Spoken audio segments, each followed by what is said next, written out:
आज हम आए हैं दिल्ली के अशोक विहार, जहाँ पे हमने एक iPhone 8 को जो है कि ठीक किया है। देखिए ये जो उसकी बैक हाउसिंग है iPhone 8 की, जो कि ब्लैक थी, और हमने इसको किया है दोस्तों गोल्ड में। तो दोस्तों हमने गोल्ड में इस फ़ोन को जो है कि ठीक किया है। देख सकते हो आप, ब्लैक था तो गोल्ड किया है। तो अब ये हमारे कस्टमर है जिनका ये फ़ोन था, उनको गोल्ड कलर चाहिए था, तो हमने ब्लैक हटा के जो है कि ना गोल्ड करी है। तो कैसा रहा हमारा एक्सपीरियंस इनके साथ, वो देखते हैं। बहुत अच्छा था और काफ़ी जल्दी भी हो गया था।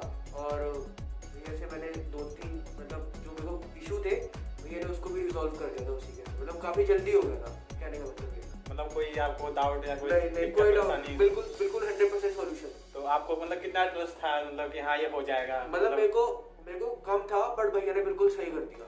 मतलब मेरे को लगता था कि मतलब क्या पता थोड़ी ही प्रॉब्लम आ जाए, बट अब ऐसा कोई भी इशू नहीं है। मैंने यूज़ किया, मैंने ट्राई भी किया और काफ़ी अच्छा है। तो आपने पहले मुझसे काम कितने करवा रखा, कुछ आइडिया? हाँ, मैंने आपसे बैटरी चेंज करवाई थी और अब मेरा हाउसिंग है। तो दोस्तों आप ये बिल्कुल ही हमसे सेटिस्फाई हो? हाँ भैया बिल्कुल सेटिस्फाई है दोस्तों। तो इस तरह से हमने इस iPhone 8 को, जो ब्लैक था, हमने इसको अब जो है गोल्ड में कर दिया। तो गोल्ड में दोस्तों बिल्कुल ही अच्छा लग रहा है, कोई वो नहीं है। तो इस तरह दोस्तों हम काम करते हैं दिल्ली में, जो घर घर जाके हमें काम करते हैं। तो इस तरह से मैंने काम किया और iPhone 8 को जो है कि ठीक कर दिया। तो आई होप दोस्तों आपको वीडियो पसंद आए तो प्लीज़ लाइक जरूर कीजिए और मेरे चैनल को सब्सक्राइब कीजिए। ओके।